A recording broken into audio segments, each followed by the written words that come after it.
A very good afternoon to you and welcome to today's edition of Joy Business Masterclass. Masterclass is powered by Joy Business and it's brought to us by Goyle. Goyle, good energy. Goyle, Yenara, Yedia. Masterclass comes your way every Wednesday at 1:30 p.m. and runs all the way through to 2:15 p.m. here on your superstation Joy 99.7. My name, as always, is Yaw Anim Barnafo and I'm glad to be your host for today's edition of Masterclass. Last week and the week before last, we started a conversation on psychological safety at work. And we shared some very insightful thoughts there. Two things stayed with me, or should I say, a set of thoughts stayed with me in that conversation. And I'll just go over them very briefly. We talked about respect and permission. And we also talked about the psychological safety process for a person within a team. And in that conversation, we said that the first thing that happens to a person in a team for them to feel psychologically safe is that people want to be included. And so when anyone joins the team, they want to feel like they are included in the team, the feeling of being wanted, the feeling of inclusion. The second thing is also that they also want to learn or to be able to learn in the team. The third thing that they go through or process they go through is that they want to be able to contribute to the team or whatever is happening within the team. So they feel included, they also learn, and then they want to be able to contribute. And the last thing is that they want to be able to challenge the status quo. And that's when they begin to ask questions, why or why not? These days, when you speak to a 10-year-old and you tell them, you can't do this, and they say, why? And then when they tell you something and you say, why are you doing that? They say, because why not? So now, even our younglings are challenging the status quo. And then we also talked about respect. And we said that respect in this regard is the level of regard or esteem that a team accords a given person, or in other words, it is how the team values and appreciates the individual within the context of the team. And the permission, we said that was also the degree to which the team allows the person to participate in and influence the group that they're a part of. Today we continue that conversation of feeling psychologically safe at work, but we want to go into the area of the role of managers in fostering psychological safety at work. I said earlier when we started this conversation that people leave people. People don't leave jobs. People leave people. So most of the time when you find out why someone left a job, it's because something happened with someone at the workplace. What is the role of managers in fostering psychological safety at work? Today we continue our conversation with, should I say, a person who has become a friend of the show from years ago. Uncle James Addison is a certified EQ coach and the CEO of Addison International. Uncle James, you're welcome back to today's conversation. You know, preparing for today's conversation, I thought, what can I find from who on the internet which relates to the role of managers or leaders, if you like. And this one is from Edgar Schnein. He's a psychologist and a professor at Mount Blown University. Mm-hmm. And he says, when leaders become genuine learners, they set a good example and help create a psychologically safe environment for others. Good.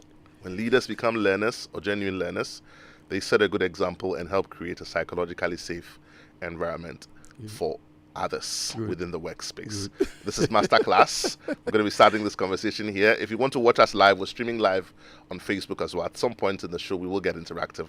But otherwise, keep your dial locked here. Uncle James, the role of managers in creating a psychologically safe environment. Talk to us. Good. Thank you very much. Let me greet one or two people. I think my first shout out goes to Katura Na Ashon, a future MP for Anya Sotu. I like that. Future MP. Okay. So if she's listening to me, my shout out to her. Right. And then to my senior brother, El Shaddai, in UK. Okay. He's also listening to us live. Yeah, let me first speak to, I think you are doing very well. Right? Let me first speak to the statement that you just made. Right. I'm going to highlight on it deeply, but let me quickly speak to that. One of the things I'm going to talk about today is the leader's ability to demonstrate their fallibility. That we don't have it all. Yeah. We can make a mistake. Yeah. And that is where the learning comes in. Right. Because if you present yourself as if you know everything, then it means you are not making any effort to learn. And you don't know anything. You get to my point. We all know up to some point in life. I don't see the reason why I should go and learn actuary science at this age. I would just employ somebody from UCC at the age of Exactly. 25 or 24 to be in charge of that. That means you don't have answers to all, and you don't have to answer all questions at all time. It's very, very important that leaders and managers... And I suppose that as you're dealing with that, help us deal with a stereotype that says, I'm your boss, I'm your leader, I'm your manager because I know more than you. Good. Somewhere along the line, that principle has been misconstrued. Yeah. And so on the part of the leader, you expect to perform and know more than everyone else, which is a fallacy. Yeah. And somewhere on the part of the person being led, they say, you are leading me because you know more than me. Yeah. So if you don't, then why are you leading me? Good. Deal with that for us as well. Yeah. Thank you very much. Good. So today we are looking at the role of managers in fostering psychological safety. The reason why I pick managers after the process of going through the 4 stages of psychological safety is that these are the people who has been placed in a specialized places in positions. Now they don't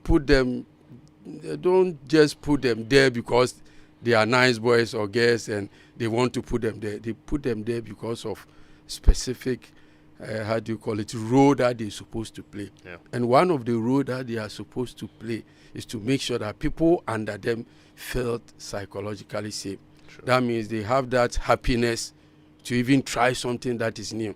That they pretend, they must show to these people that we are ready not only for the known and thought through ideas, but the other wild ones, which may be a very green area for us. And these are some of the areas we're going to look out for. So let's quickly move straight into action. Now, in today's dynamic workplace environment, fostering psychological safety is crucial for enhancing collaboration among team members.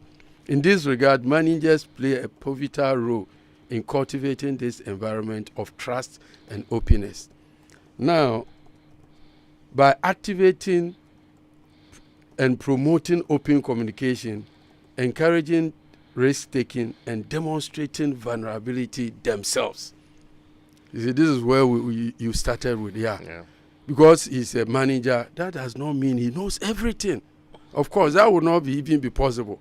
So in the same way, we the subordinates also should not believe in that assumption that they know everything. You getting my point? Manager, we need you. You get, and it becomes an ego thing. Yeah. Like, but I should know more. I should know more. Yeah. But if you want to know more, probably you know nothing, because there's no way you can specialize. True. Are you getting my point? Yeah. People rise to some level, and the only thing they do is to network. They don't think again. They are looking at how to get here, how to get to this person. Yeah. So they some big companies will intentionally sponsor people even to go to festival. They know that Mr. Addison will surely be at his hometown festival. Yeah. Are you getting my? He will go to the palace to greet. So why don't we place somebody strategically positioned to connect to this person so that we can have this kind of business that this person runs? So at that point, there's less you need to know. You need to really emphasize on what has been handed over to you. Managers can create safe space where team members feel comfortable expressing their thoughts, ideas, and concerns without fear of judgment or reprisal. It's very, very important that we have this at the back of our mind. Now, today, I want us to look at 10 most important roles of managers with regard to creating psychological safety. And the very first one is that managers should make psychological safety an explicit priority. I mean, when people see your face, they should see that this man is ready for a voice. It's very, very important. You take the opportunity to speak to the staff, the managers, or the junior ones under you. You let them know specifically how important workplace psychological safety is. So you take them through some of these things, like you need to let them know that you are connecting to higher organizational purpose, and that is innovation and creativity. So when we allow people to speak, it's not that we want people to rub shoulders with managers, but we want the most important thing for the organization, and that is creativity and innovation. So when people get to know this, when they are voicing out or when somebody is to listening to somebody, it doesn't create that kind of friction, because they all know that we are here for a purpose. And the purpose is that looking at the dynamic nature of our businesses now, we need to be very creative. We need to be very innovative. And the only way to do that is let the people know the fact on the ground. If we don't hear anything, we are not building anything. It's very, very important. Now, this must be connected to a higher purpose of promoting greater organizational innovation, team engagement, and sense of inclusion. Now, managers will model behaviors they want to see. Right? We don't want managers to fall into this pit that do what I say and not what I do. That one has it doesn't have too much power to transform people. People get easily transformed and inspired by what we do more than what we say. Because if you can't do it, do you think I can do it? But if I can't do it and you do it, you give me that inspiration that it's possible. I've told you to come to work 8, but 7:30 I'm there. So you will definitely change. The brain will rewire to suit what your boss is looking at from you. So it's very, very important that we model. I spoke to someone once, and they had come to work. They said, yeah, when I got to work, my boss was already there. So later in the day, I spoke to them and I said, what are you still doing at work at 7:30 p.m.? Because normally by 5 years, it says, yeah, Papa non koi. The man is there, right? So, yeah. You know? So that it has too much power. And this is the difference between people that become, we have a lot of inspirational leaders, but the impact is not coming. People watch you and say, as for this guy, he's saying this, he's doing this. It's gone. And this go back to our churches and those kind of things. Yeah, you get my point. The words are very good, it's coming, but people don't get convinced because they look at you from a different angle and you are actually telling them something that you are not doing. That means probably it's difficult to do that. Yeah. Right? So one of the ways to get people change is when they see you doing it. Yes. I remember those times. Yes. Those times, leaders will walk the talk. You see them moving to gutters, they are cleaning, and those kind. There's no way you will put filth outside there. So it's very, very important that we model. Managers will model. One of the best way to get the best team for yourself is to model what you want to see. It saves you a lot of words to say. That is it. That is it. And speaking is not easy. You're getting my point. I come to work early. Simple. It's not that I have to use 1 hour to convince the people why they should come to work early. True. Somebody said, your actions are speaking so loudly. I can't hear what you are saying. Yeah. It's so visible. Because you say one thing and you do another. Yeah. So which do you want me to do? Good. The second thing that we need to consider, so far as managers want to promote psychological safety, is that they should come out with a setting. I'm talking about condition that will indicate that larger voices may be needed.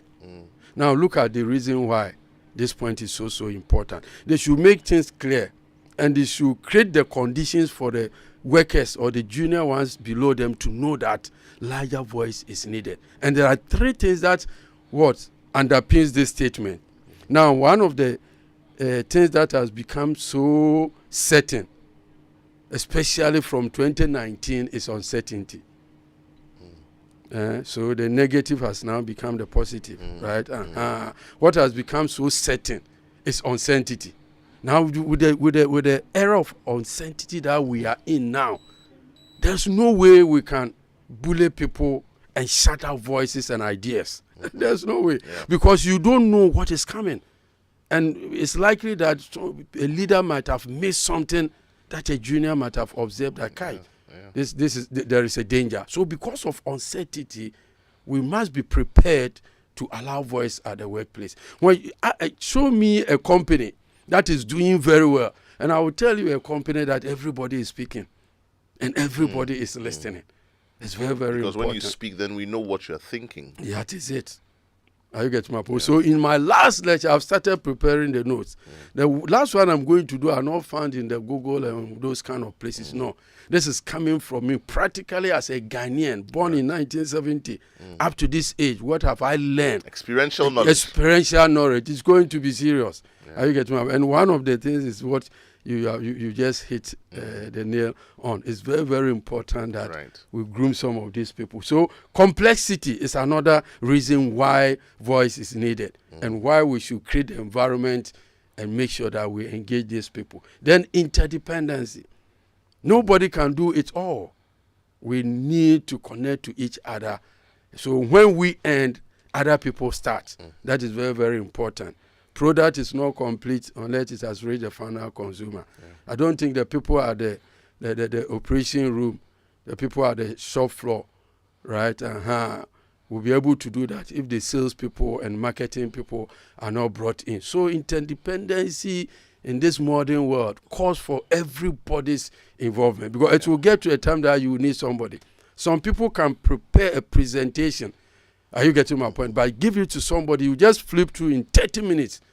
The way the person will speak to the audience, you will be surprised. You think that they wrote the presentation? They wrote it. Yeah, they are master in communicating and making sure that they get the how do you call that, attention of the audience. You talked about team effort last week. Good. That's why, as a good manager, you should be able to identify the strengths in your team. Good. Because together, when everything comes together, then the whole becomes complete. Complete, yeah. Because if there's someone who can speak very well, they don't need to be the one doing the writing. Someone who writes very well, they don't need to be the one speaking. Somebody who can put it together. There are people who can format a document, you look at it and say, is this the same document? No, they can tell you that this point 3, move it to point 10. Very good in making sure that it sounds flow well. of thoughts and all that. Yeah. So we need to make sure that we get these things clear. Now, anyone could see something that others might have missed. So for this reason, everybody is needed. And one of the ways to get these people is to make sure that these 3 things are properly explained to people and catered for. The next one, which is the point 3, is acknowledge the challenge ahead and set the stage for people to speak. Let people know that, Charlie, this competition that we are in is not for a joke. So a leader may acknowledge his own fallibility. And you know something? You go to meetings and say, "Wow, guys, I trust you people. What is out there? What do you talk? What is your thought about the document I share with you?" Are you getting my point? You make it open, and your questions solicit for engagement. Leading questions. It's very, very important. That also tell them that, wow, my boss is not even afraid to tell us and pick our mind and those kind of things. You making sure that, Charlie, I am not God. Let me put it that way. Right. So I need why I employed you people. Because I did not bring you here to do everything. Then I would have done it myself. It's very, very important. Also important because for me, that's 2 things. Number 1, it gives the people a sense of ownership. To say, I'm part of the process. Good. And my voice is heard. Good. And you find that when people share their ideas, they share it with such passion and conviction because they are trusted. The second thing it does for you is that everybody in your team represents a constituency or a section of your target audience. Managers always forget that. Everybody in your team represents... They have their representation. So there are people in your target audience who think the way that one person thinks. That is it. That is why they are saying the thing they are saying. So you are reverse engineering your process. Good. And those two are absolutely important. I just want to buttress the point you were making. It's very, very important. You see, they are like the parliamentarians. They represent their constituency. You have not lived in the village before. All of you were born in East Legon. But this guy is coming from a Yandrincha. My holy village. Shout out if they are listening to me. They should know that their boy is here. They should be very proud. Exactly. So managers should say simple things like, I may have missed something. I need to hear from you. That shows that they don't know it all. And it's a very good strategy to get the best out, to present it to the board or the management. You don't lose anything, right? No question is too stupid. And sometimes they tell you things that you didn't even think about. Yeah, that is the blind side of you. You don't see that one. It's long time you became very rich, so you are forgotten about poverty, right? So when you don't know what hunger feels like. So no question is stupid question, and you do not have to have answers to all questions. True. As a leader, it's very, very important. So sometimes one of the things that good leaders do, that when the question is very hot and they don't know, they will throw it back again in a nice way. Wow, this is a very brilliant question. Team, let me know your ideas. I don't know anything. I'm going to behave like the king. I will allow everybody to speak. Then I'll tap into the knowledge that are present. It's very, very important. And when people see that you pick their knowledge, they also feel valued at what you said. Exactly. So one of the things I'm going to speak last is a learning from the palace. Everybody, every Ghanaian must have the opportunity to visit the palace. It's very, very important. Ability to listen is one of the things that we can pick from the palace so that it will enhance our psychological safety when we grow. A leader must be able to keep quiet. And listen. And listen. Don't feel the need to defend everything. No. When Osetutu sit in the palace and there are litigations and those kind, you don't see the man speaking. No. Everybody will speak. He will be the last person. So he has become like Kokwananse. He gathered all the wisdom, and then that settles us. If we can take this and replicate them at the workplace from our tradition, psychological safety will be enhanced. Of course, there are negative ones that we'll look at that when we get to that point. It's very, very important. The fourth point is that we should facilitate everyone speaking up. We make sure that we don't allow you to keep quiet. If you are not, if you don't even want to speak, conditions will be created for you to speak. It's very, very important. Show genuine curiosity and honor people that are true telling. When people become very frank with you, honor them.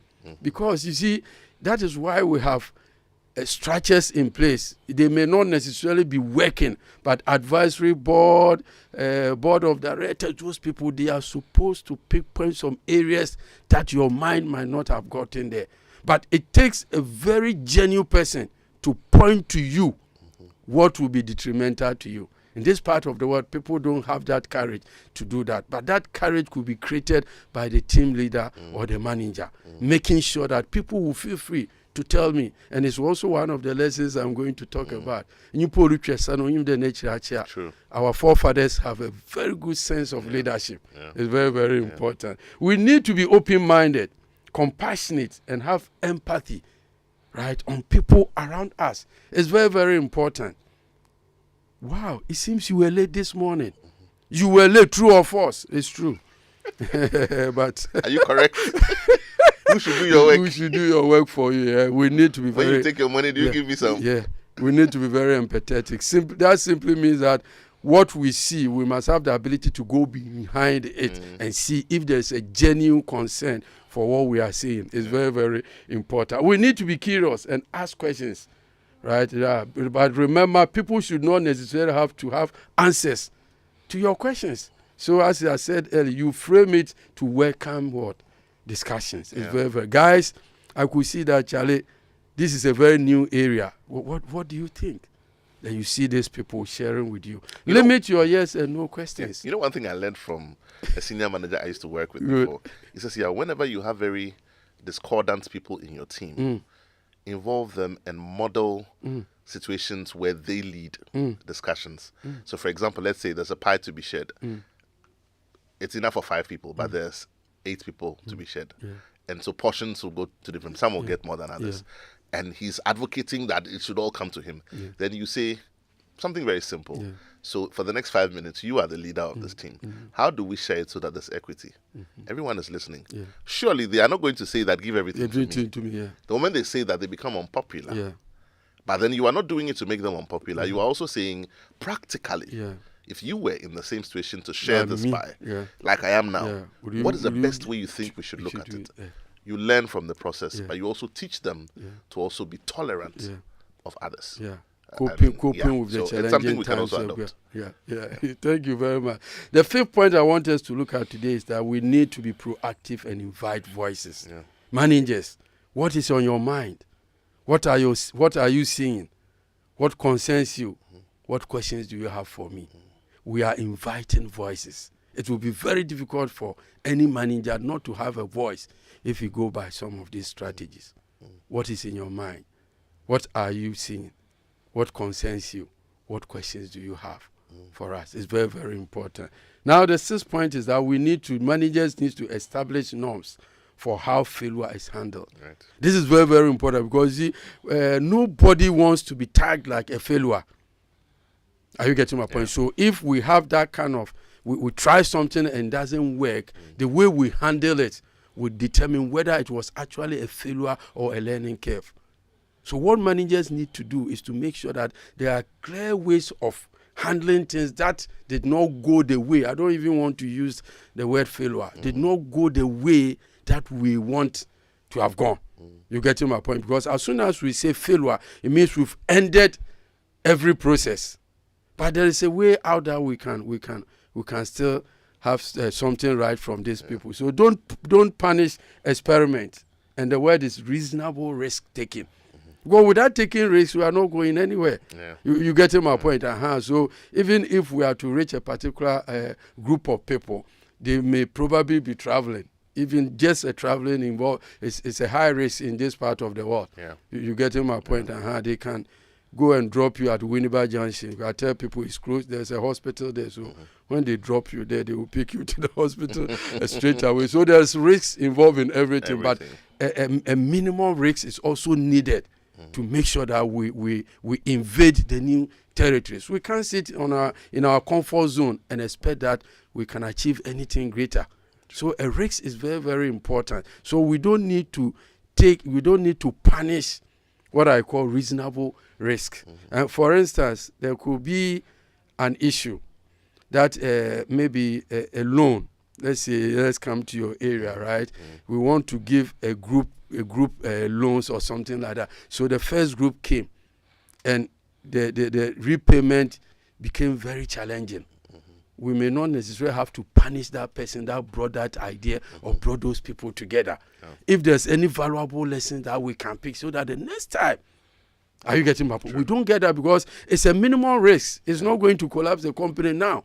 Are you getting my point? But we can improve upon our strategies and what we look out for, what we take from them to make sure that it's a very good group that we can manage it. You get my point? It's very encourage learning from failure and disappointment.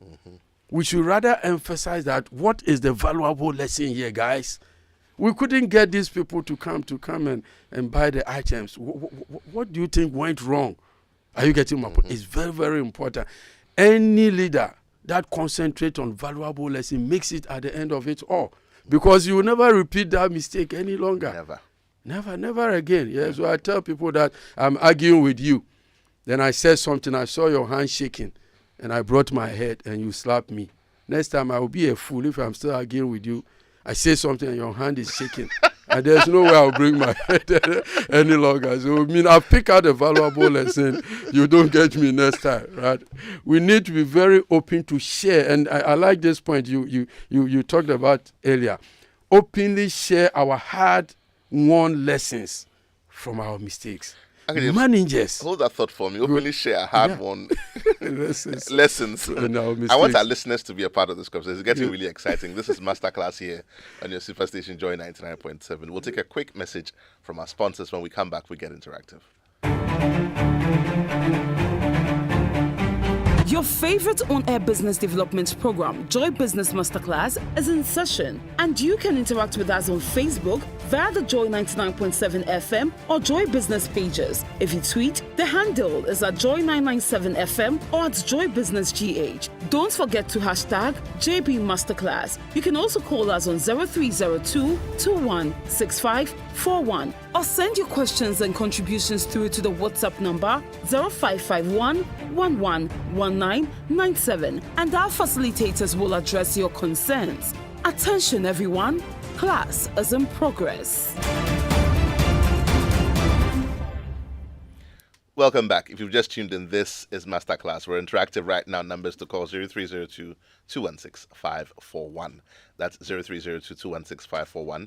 You can also send us your comments on 055 1111 997. If you're driving, please do not text while you drive, because we definitely want you to arrive alive. But otherwise, pick up that phone, give us a call, 0302 216 541.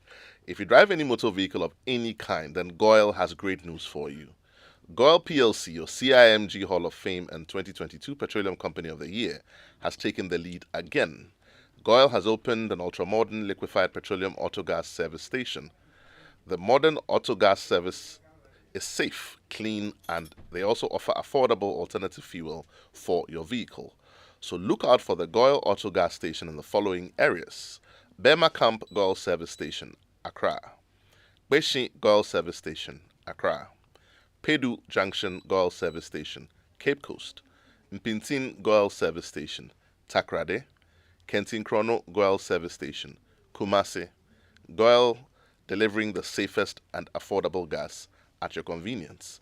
Goil Good Energy, Goil Yenara. Yedia. Today's edition of Masterclass is brought to us by Goil. Goil Good Energy, Goil Yenara. Yedia. Phone lines are still open, 03022165541, or send us your comments on 05511119997. Uncle James, let's try and finish up some of the pointers while we wait for the phone lines to ring. Good. So I was laughing at the example you gave. Let's continue. Good. Now we need to openly share our hard-won lessons from our mistakes. It's very, very important that we don't allow our junior ones, especially those under us, to repeat a mistake that we did. I don't think it's the best. So some of these things could be done during the orientation. But after the orientation, from time to time, you share some of these with them so that probably they won't repeat that particular mistake. So for instance, like the example I give, you have received a slap. So let them know that when you see your hands shaking, please. I was lucky to have survived that slap. So when you teach them some of these things, they probably learn. When you argue with somebody and their hands start shaking, they slap you. The next time their hand is shaking, don't go close. Don't go close to them. So we share some of these hard-won lessons, and our juniors are likely to take it serious. Doing so, you encourage innovation instead of sabotaging it. It's very, very important. We also need to create space for new ideas, even the wild ones, right? And I remember when I was with one particular bank, the board chairman, right, a very popular man, created an email called the innovation email. And it doesn't go to your boss. It goes to him directly.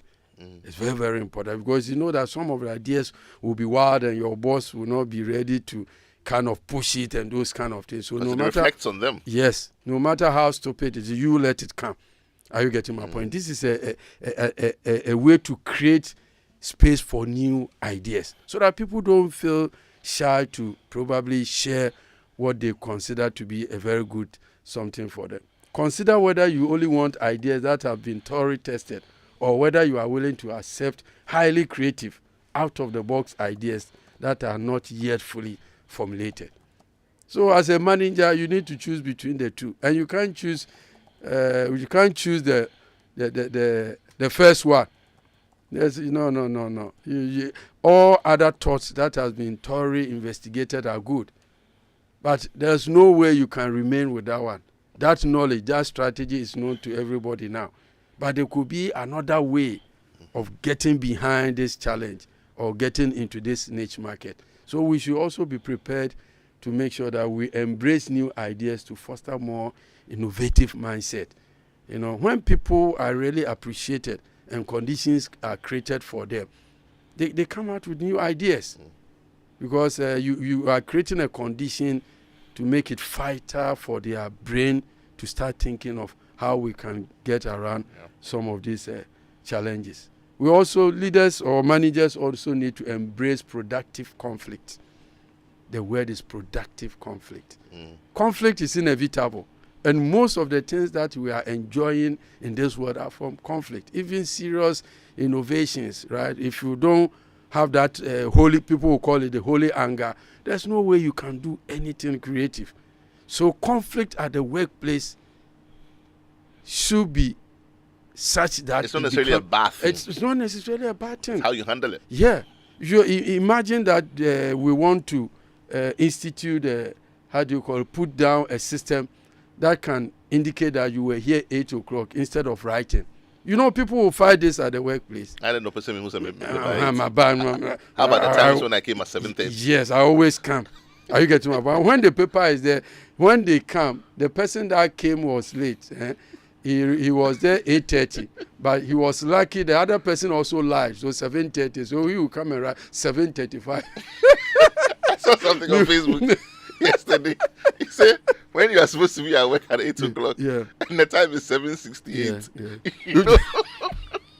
You know how when you have to write your name, people will write all sorts of things. This You is, see, 8 o'clock is a cutoff. You see, 7, 7:59, 7:59. Yeah. But then they also make the argument that then when it's 5:30, I'll go home. Yeah. I won't stay till 6. Yeah. You know. You see, when you come early, they give you 5 o'clock. So when you leave at 5, there's no problem. Yeah. If not, most companies will not institute that thing. Because I will stay late, I will come late. It doesn't work. Right. What shows that your staying late was even productive. Exactly. But people fight small changes at the workplace. Nobody wants change. So when a change is coming, they need to be properly explained to people, give them the rationale, and let them know even in the long run how it's going to help them. And you can only do this when you encourage productive conflict at the workplace. You don't shut down people when people are coming out with new ideas. You don't shut them down. No. You need to be very prepared and open-minded. Allow people to speak. Now, in doing this, we need to promote dialogue and productive debate and work to resolve conflict productively. Now, the following areas could be streamlined when we want the conflict that will be very productive. How will the team members communicate their concern about the process that is not working? This is very, very important. If we want conflict to be resolved and the conflict will be very productive at the workplace, then we must make it clear that if I see this thing and I'm not happy, I think it is not working, what are the procedures to report? What are the procedures to bring it to the fore? So that when I go through that procedure, people will not see me probably reporting them or undermining them. It's clear that if you see that a leader is treating a customer in such a way, is talking to a customer in such a way that you think it will go against our brand and our reputation, probably you do this first. You speak to the person. Are you getting my point? If it's consistent, you go to this level. So if I'm going through that process, are you getting my point? To get an issue resolved at the workplace, I will not be tagged as somebody or too much or no papa there. Are you getting my point? So we must streamline how things that are not working properly could be reported or resolved. It's very, very important. Phone lines are still open. Numbers to call 0302216541. We're interactive right now. You can send us a comment on 05511119997. We're talking about psychological safety at work. What is your specific experience where you are right now? You're a staff, you're an employee, you're an employer. How do you see your staff? Do your staff feel psychologically safe in the environment that you've created? Or if you're an employee or you're working for someone, do you feel psychologically safe in the space that you work? Numbers to call 0302216541, or you can send us a comment on 05511119997. Now, how can reservations be shared with colleagues respectively? I have my own reservations. I'm seeing something differently, right? For us to promote that conflict, which is very productive, then there must be a way to share this reservation or concern respectively. It's very, very important. So probably sometimes we don't engage people on a heated debate and argument. You can let things calm down. You go to the person probably in his office and say, oh, I could see that this one, could we have looked at it in this way? Those kind of, there are so many ways that we can have our reservations known to people that are championing some of the new things at the workplace. What are your norms for managing conflict perspective? It's very, very important that people will have a different perspective and different way or interpretation to whatever is going on at the workplace. Our ability to connect into this perspective and make sure that we get a common ground is very, very important for managers to do that. We must also place premium on feedback. Managers must place huge premium on feedback, and we must encourage people to feed us back. I normally say feedback means you have fed me. What you sow is what you reap. So you have fed me with knowledge, experience, money, salary, cash, everything. So let me also feed you back with what I'm really experiencing. It could be different from what you are saying. So feedback is very, very important for every leaders. So managers should open their arms and ask people about what they are doing, their style of leadership and those kind of things. You can even put it to them as a joke.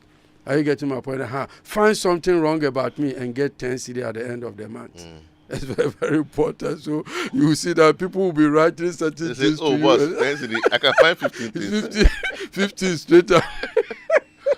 It's very, very. We must provide a framework for healthy communication and collaboration. This is very, very important. By promoting a culture of feedback and continuous improvement, managers enable their teams to learn from mistakes and grow together. Yeah. It's very, very important that we're able to do this. Now we can also talk about ability to listen. Managers must listen and listen and listen.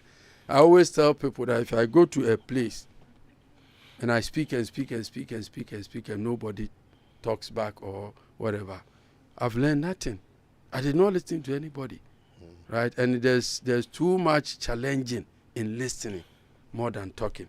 Everybody wants to speak, but who is ready to listen? So anybody that is ready to listen, as we said already, has developed that kind of wisdom already. Because you're going to tap into all the knowledge that are available. And people also feel valued, appreciated, and understood because you have allowed them to speak. It's very, very important. Here we need to be very acknowledging and making sure that when people are really contributing and making any incursion into areas that are very challenging, we have that enough time to get to allow them to convince us. You getting my point? So you can be cracking a joke. Try and confuse us, let me see. You getting my point? And people will be more excited in talking to you and getting other things down the line for productivity to really go on.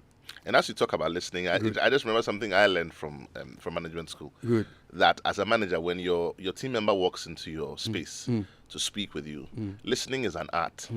So sometimes you're working on your computer or you're writing something, then somebody walks in and they're quiet and they're standing. And you say, what is it? And you're still working. Yeah. The reason they are not talking is because they don't feel you are ready to listen. Yeah. So physically, you need to stop what you are doing and engage. Yeah. But some people will just keep working and say, go on, what is it? Why are you here? No. At that point, they'll say, I'll come back. Yeah. It's a Or sign say, that I you saw are this not, paper. And that's not why they came. you came, But it's a sign that you're not ready to listen. So they'll just go away. Yeah. You remember quickly, the first time I was here, we talked about listening. And I told you that there are certain things that you do that prove to people whether you are listening or not. Yeah. And we talk about empathetic listening. Yeah. And one of the ways is to do away with anything that is distractive. Anything that is taking your attention from listening to the person, you stop it. You stop responding to the emails.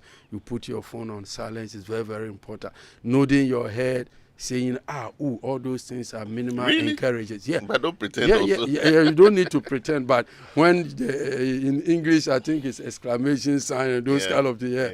When people expect you to say, if it demands for that. So if you don't do that, they think you are actually not listening to them. My time seems to have run out. If we remember nothing from today's conversation, what is our takeout and what should we look forward to, God willing, next week? Good. And our takeout today is very simple. I will encourage all managers to help the subordinate to fail and fail fast, or to be wrong as quick as possible.